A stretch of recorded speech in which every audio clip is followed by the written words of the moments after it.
Welcome my dear रॉकर्ट्स। आज हम देखने वाले हैं सबा न्यायगन। तो मूवी की शुरुआत में हमें एसआई विष्णु के साथ उसके कुछ कांस्टेबल्स दिखाए जाते हैं जिन्हें ये ऑर्डर मिला है कि वो रात में हर उस इंसान को पकड़कर अंदर कर दें जो रोड पर पीकर हंगामा कर रहा है। दरअसल ये इलेक्शन का टाइम था, इसलिए पुलिस रात में गश्त लगा रही थी। इसी बीच हमें सबा को दिखाया जाता है जो ड्रिंक किया हुआ है और रोड पर कुछ लोगों के साथ नाच गा रहा होता है। फिर पुलिस आकर सबा को पकड़ लेती है क्योंकि उसकी बाइक स्टार्ट नहीं हो रही थी और उसके दोस्त सबा को छोड़कर वहां से भाग खड़े हुए। सबा को पकड़ने के बाद विष्णु को ये रेडियो पर बताया जाता है कि वो किस एरिया में अभी है। वहां आसपास कुछ और गुंडे हथियार के साथ मौजूद हैं। असल में ये सभी गुंडे किसी गैंग के होते हैं। अब ये लोग रात में रुककर हर जगह चेक करने लगते हैं। इसी दौरान इनको एक जगह पर एक लड़का दिखता है जो इन्हें शराब की बोतल्स के साथ दिखा है। पुलिस वाले उसे भी अरेस्ट कर लेते हैं। कुछ देर के बाद रोते हुए वो पुलिस को बताता है कि देखो, मैं बस शराब खरीदा था, मैंने इसको मुंह भी नहीं लगाया। आज मेरी गर्लफ्रेंड ने धोखा दे दिया, इसीलिए मैंने ये ले लिया है। उसके बताने पर कांस्टेबल पूछता है कि अच्छा, तुम्हारी गर्लफ्रेंड ने मना क्यों किया आखिर तुम्हारे लिए? लड़का कहता है कि सर कुछ नहीं, बस वही कास्ट वगैरह का बेस बनाकर हमारी शादी नहीं हो सकती अब, इसलिए हमने सोचा हमें अलग हो जाना चाहिए। अब ये जानते ही विष्णु इस लड़के को छोड़ देने के लिए कहता है और उस लड़के को जाने दिया जाता है। फिर ये सारी चीजें सबा देखता है और कहता है कि ये क्या है सर, आपने छोटी सी लव स्टोरी सुनकर उसको जाने दिया। अगर यही बात मेरी जिंदगी में होती तो मेरे तो ऐसे कई अफेयर्स हुए हैं। मैं आपको कुछ कहानी सुना दूंगा तो उसके सुनने के बाद आप मुझे घर तक छोड़कर आएंगे। ऐसी लव स्टोरी है मेरी। और यहाँ होता है सीन शिफ्ट फ्लैशबैक की तरफ, जहां हम सबा को स्कूल में देखते हैं। दरअसल सबा के पिता का सिंगापुर में अपना खुद का बिजनेस था, इसीलिए उन्होंने अपने बेटे को इस स्कूल में डाला था क्योंकि यहाँ पर हॉस्टल भी होता है जहां सबा अपने कुछ खास दोस्तों दिनेश और कार्तिक के साथ रहता था। फिलहाल यहाँ पर सभी 11वीं क्लास के बच्चे एक मीटिंग में बैठे होते हैं जहां पर सभी लोग अपनी अपनी पसंदीदा लड़की के बारे में बात कर रहे होते हैं। इसी वक्त 11th क्लास के बी सेक्शन में एक नई लड़की ईशा का एडमिशन होता है जो कि चेन्नई से आई थी। बस क्या था, अब नई लड़की जब भी क्लास में आती है तो हर कोई उसको देखने के लिए तरसता रहता है और ऐसे ही सबा भी उसको देखने के लिए तरस रहा था। बट जैसे उसने उसको पहली बार देखा उसे प्यार हो गया। लेकिन वो ईशा से अपनी मन की बात नहीं बोल पाता क्योंकि उसे पता चलता है कि ईशा असल में अश्विन की गर्लफ्रेंड है जो कि स्कूल का सबसे हैंडसम और काबिल लड़का है। यानी कि अश्विन हर एक चीज में नंबर 1 था। इसलिए सबा अपने आप को रोक लेता है कि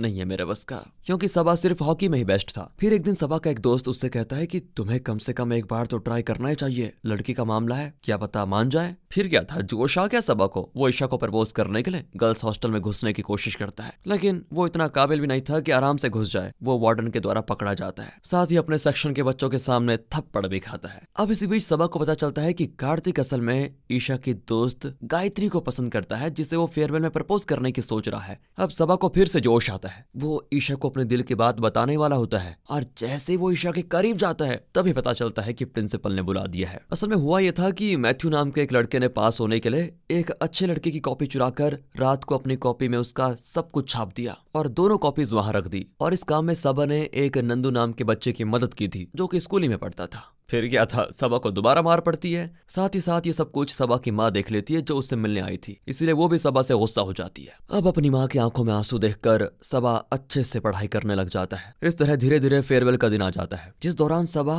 फिर से ईशा को साड़ी में देखता है और इसे अपना आखिरी चांस सोचकर वो आगे बढ़ता है। लेकिन इस बार भी कुछ नहीं हो पाता क्योंकि ऑलरेडी उसके दोस्त कार्तिक के प्रपोजल गायत्री ने ठुकरा दिया था। उसका दोस्त फिर बहुत रो रहा था। अब सबा सोचता है कि कहीं मेरे साथ भी ऐसा ना हो जाए, रहने देता हूँ। और अपने दोस्त को संभालने के चक्कर में सबा फिर खुद को रोक लेता है। इसके बाद एक बार फिर प्रैक्टिकल में, यानी कि बोर्ड एग्जाम के प्रैक्टिकल जो होते हैं उसमें एक दूसरे को सब देखते हैं, जिस दौरान प्रैक्टिकल में बात होना तो नामुमकिन था। इसीलिए सबा की ये प्रेम कहानी अधूरी रह जाती है। लेकिन शायद कॉलेज में उसका कोई इंतजार कर रहा था। कॉलेज में सबा और कार्तिक कोयम्बटूर में एडमिशन लेते हैं क्योंकि शहर में सबा की आंटी का घर था जिनके वहां पर वो वीकेंड पर जाता रहता था। इसीलिए सबा के पिता ने कॉलेज में केमिस्ट्री प्रैक्टिकल के दौरान सभी को जोड़ियों में बांट दिया था। और सबा की किस्मत तो देखो, उसको एक लड़की मिल गई। फिर वो उसी के साथ मिलकर काम करता था। अब इस बात से सबा के बाकी क्लासमेट्स उससे जल रहे थे। तभी अचानक से एक इंस्ट्रूमेंट से कोई एसिड या केमिकल लीक होने लग जाता है और जो लड़की सबा के साथ थी वो कहती है कि वो लीक कर रहा है। बस उसके इतना कहते ही सबा अपनी पैंट चेक करने लगता है और उस लड़की के साथ सभी लोगों को सबा पर काफी हंसी आ जाती है,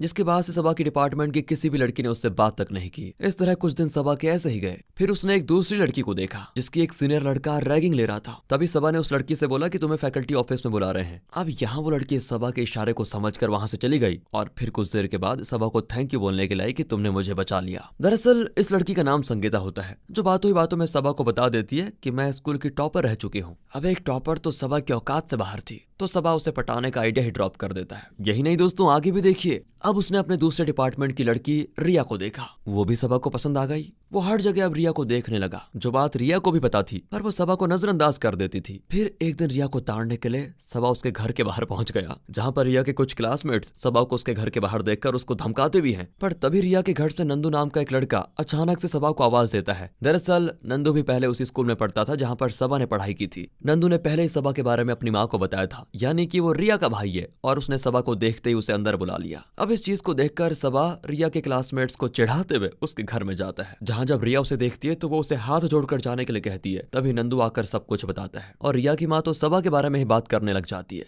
यहाँ सबा तो ऐसे दिखाता है जैसे कि उसे अभी पता चला हो कि रिया उसी के कॉलेज में पढ़ती है। तब तक रिया के पिता भी आ जाते हैं, जो कि एक पुलिस ऑफिसर होते हैं। वो सबा से कहते हैं कि बिना खाना खाए तुम नहीं जाओगे बेटा, खाना खा के जाओ। बस फिर क्या था, रिया के सामने ही सबा उनके घर में खाना खा रहा होता है। और ये देखकर रिया भी इंप्रेस हो गई, क्योंकि अभी तक लड़के उसके घर के बाहर ही रहते थे, पर वो सबा ही पहला लड़का था जो रिया के घर के अंदर आया। लेकिन जब सबा बाहर निकलता है तो देखता है कि रिया के मोहल्ले के एक लड़के ने एक अनजान लड़के की आंख सिर्फ इसलिए फोड़ दी क्योंकि वो रोज रिया को देखा करता था। अब ये घटना देखकर तो सबा की हालत ही खराब हो जाती है कि कहीं मेरे साथ भी ऐसा ना हो जाए, क्योंकि उसे रिया की आंखों से ज्यादा अपनी आंखों से प्यार था। लड़की भले चल जाए पर आंखें नहीं जानी चाहिए, इसलिए वो रिया को नजरअंदाज करने लग जाता है। अब जब ये सभी चीज रिया देखती है तो वो भी एक दिन आकर सबा को काफी सुनाती है। वो कहती है कि आज मेरा बर्थडे है, पापा ने तुम्हें घर पर इनवाइट करने के लिए कहा है, इसलिए आ जाना शाम को। बड़े गुस्से में कहती है वो। अब यहाँ पर इस मामले में सलाह लेने के लिए सबा अपनी कजन दिव्या से जाकर मिलता है, जो कि सबा की दिक्कत सुनकर उसे बताती है कि ओह ये तो थोड़ा मुश्किल है, पर कोई नहीं, ऐसा होता है।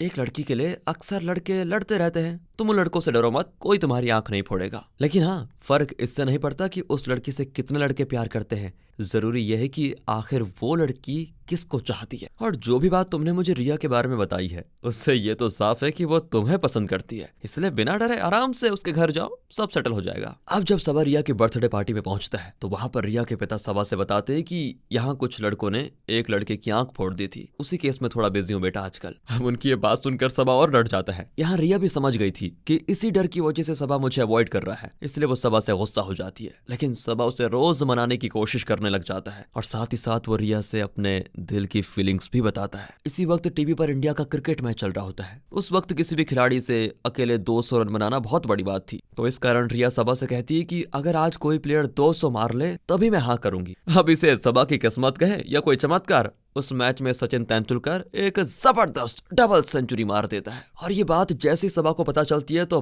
बस उससे रहा नहीं जाता, वो पहुंच जाता है रिया के पास और कहता है बोलो हाँ। और यहाँ इन दोनों की लव स्टोरी होती है शुरू। फिर एक दिन रिया के मोहल्ले के लड़के सबा को मारने के लिए आ जाते हैं, पर सबा भी उन्हें काफी बुरी तरह धोता है। रिया और सबा के बीच सब कुछ बढ़िया चल रहा था, तभी सबा की दोस्ती रिया के डिपार्टमेंट के लड़के से हो जाती है। अब सबा हर वक्त तो रिया के साथ उसके डिपार्टमेंट में नहीं रह सकता, इसलिए वो अपने उस दोस्त को रिया से मिलवाता है, ताकि अगर रिया को कोई दिक्कत हो तो वो सबा को बता दे या सबा के दोस्त के द्वारा बता दे। और यही चीज सबा की सबसे बड़ी गलती थी, क्योंकि रिया अब उस लड़के को पसंद करने लगी थी, और ये देखकर सबा बेचारा खुद उनके रास्ते से हट गया। और अब प्रेजेंट में कांस्टेबल पूछते हैं कि तुमने अपने उस दोस्त को सबक सिखाना नहीं चाहा क्या, उसको तुम्हें सबक सिखाना चाहिए था। इस पर सबा कहता है कि नहीं, ये गलत है, क्योंकि हम किसे डेट करते हैं ये हमारे हाथ में है, पर कौन हमें डेट करेगा ये फैसला तो या तो भगवान करेगा या वो खुद ही करेगा। वो आगे कहता है कि रिया की उस लड़के से शादी भी हो गई है, वो दोनों अमेरिका में बसे हुए हैं। अब यहाँ सबा की ये बातें विष्णु बड़े ध्यान से सुन रहा होता है, पर अब समय हो गया था ये पता करने का कि सबा ने कितना नशा किया है, इसलिए वो सबा को हॉस्पिटल उसका ब्लड और यूरिन टेस्ट करवाने के लिए लेकर जाते हैं। पर अब सबा की इस कहानी का अंत जानने के लिए विष्णु बड़ा ही बेताब था, इसलिए वो अपने कांस्टेबल से सबा का टेस्ट करवाने के बाद उसे आगे की कहानी बताने के लिए कहता है। सबा कहता है कि कॉलेज खत्म होने के बाद मैंने MBA करने का मन बनाया, लेकिन उसके लिए एक अच्छे कॉलेज में सिलेक्शन चाहिए था, इसलिए मैं 1 साल के लिए चेन्नई MBA की कोचिंग करने के लिए चला गया, जहाँ मैं अपने जिगरी दोस्त कार्तिक और दिनेश के साथ ही रहता था। यहाँ कार्तिक डॉक्टर्स की वीडियो देख रहा होता है, क्योंकि गायत्री को डॉक्टर्स बहुत अच्छे लगते हैं।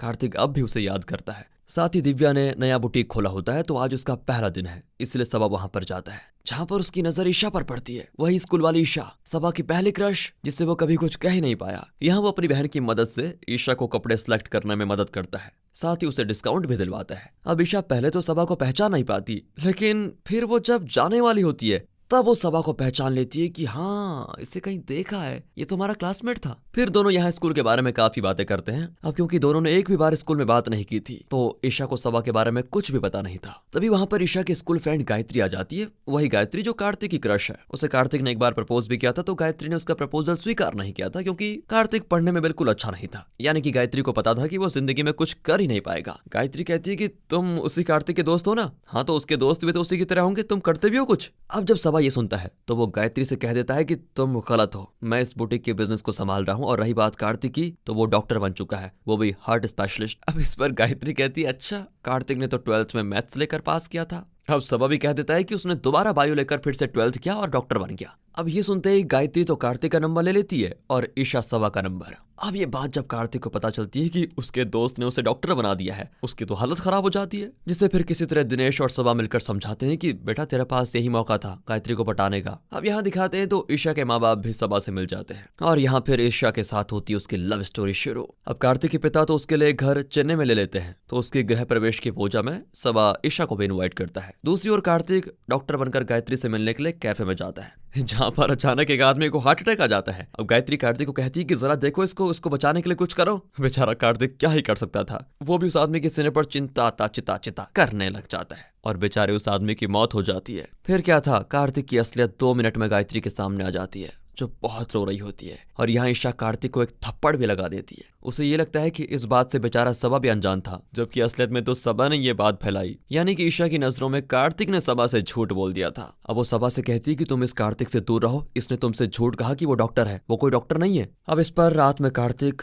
सबा से फैसला लेने के लिए कहता है कि तुम्हारे लिए ईशा जरूरी है या तुम्हारी दोस्ती। वो सबा को शराब के नशे में वो सारे एहसान याद दिलाने लग जाता है जो भी उसने छोटे मोटे काम सबा के लिए एक दोस्त होने के नाते किए थे। तो बहुत सोचने के बाद सबा यहाँ पर कार्तिक को चुनता है और फैसला करता है कि कल गृह प्रवेश के दौरान मैं ईशा से ब्रेकअप कर लूंगा। लेकिन जब वो पूजा में ईशा को साड़ी में देखता है वो सब कुछ भूल जाता है कि मुझे ब्रेकअप करना था। लेकिन मुसीबत तो तब हो जाती है जब ईशा यहाँ पर कार्तिक को देखती है जिसे सबा छुपाने की कोशिश कर रहा है। बस यहीं पर इनका रिश्ता खत्म हो जाता है। ये कहानी यहीं पर खत्म करते हुए सबा कहता है कि कभी कभी हम गलत फैसले करते हैं। आज ईशा रिया की तरह खुश नहीं है, बल्कि वो आज भी मुझे याद करती है, पर वो अपने प्रेजेंट के रिलेशन से निकल नहीं पा रही है। अब वो आगे बताता है कि इसके बाद जाकर मुझे मेरी सोलमेट मिल गई जो कि MBA कॉलेज में थी, उसका नाम था मेघा। लड़कियों की लाइन लगी है भैया। वो कहता है कि शुरुआत में प्रोजेक्ट करने में जो हमारा ग्रुप बना था उसमें मेघा भी थी, पर मैं उससे कभी इसलिए कुछ नहीं कह पाया क्योंकि वो हर लड़के को पहली बार में मना कर देती थी। फिर एक दिन उसको भी मैंने एक लड़के के साथ देखा और जब मैं इस दुख में अपने कमरे में बैठा हुआ था तब मेघा वहां पर आई, तो उसने मुझे बताया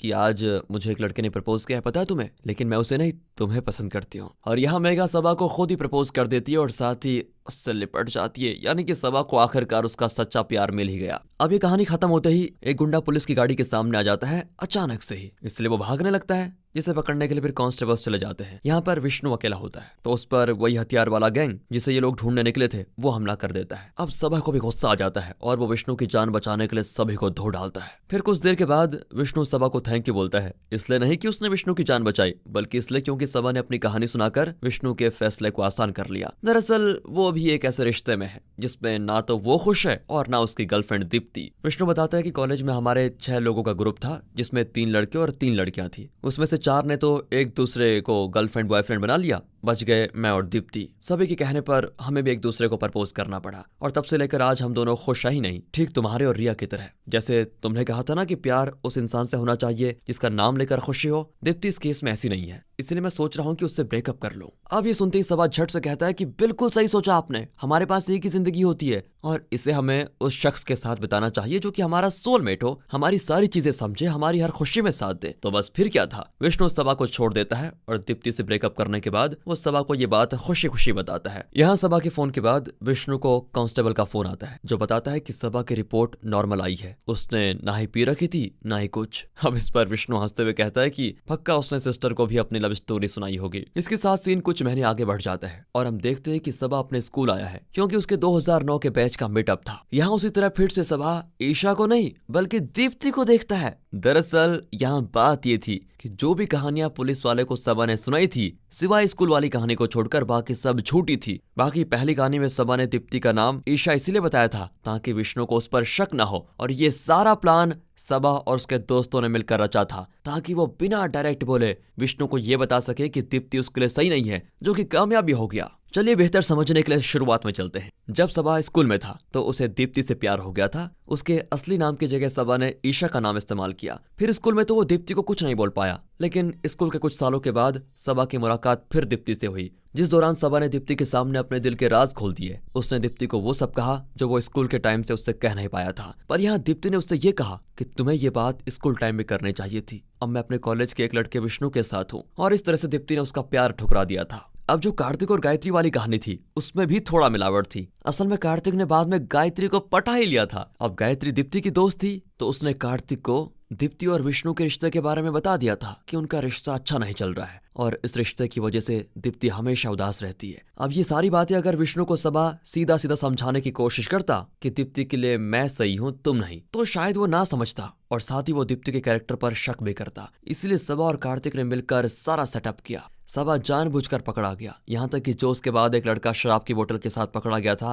वो भी सबा की सेटिंग थी। फिर जो हुआ वो तो आप जानते ही हैं कि कैसे सबा ने झूठी लव स्टोरी सुनाकर विष्णु को ये बात समझाई कि वो और दीप्ति अगर साथ में खुश नहीं है तो शायद वो एक दूसरे के लिए बने ही नहीं है। बाकी जो आखिरी एमबीए वाली स्टोरी सबा ने सुनाई थी उसकी हैप्पी एंडिंग सबा ने इसलिए रखी क्योंकि वो असली जिंदगी की तरह कहानियों में दुख अंत नहीं करना चाहता था। और यही वो स्टोरी थी जिसने विष्णु को दीप्ति से ब्रेकअप करने के लिए ट्रिगर किया। यहाँ सबा की गलती सिर्फ इतनी थी कि उसने पहले प्यार किया, इजहार पहले नहीं किया। बल्कि वहीं दूसरी तरफ विष्णु ने इजहार तो कर दिया पर वो दोनों एक दूसरे के लिए बने ही नहीं थे, उनके बीच प्यार नहीं हो पाया। आखिरी सीन में ग्रुप फोटो खिंचवाने के बाद सबा और दीप्ति एक दूसरे को जी भर कर देखते हैं और फिर दोनों के ओठों में हल्की सी मुस्कान। तो दोस्तों जो आपके लिए सही होगा वो आपको आखिर में जरूर मिल जाएगा, बस देर है सही इंसान के मिलने की। इसी बेहतरीन संदेश के साथ हम करते हैं मूवी खत्म। बाकी अगर आपको वीडियो अच्छी लगी हो, एक्सप्लेनेशन अच्छा लगा हो, और मुझे तो स्टोरी बहुत अच्छी लगी वैसे, सब्सक्राइब कर दीजिए प्लीज। मिलते हैं अगली वीडियो में, तब तक के लिए गुड बाय, ख्याल रखिए अपना एंड फाइनली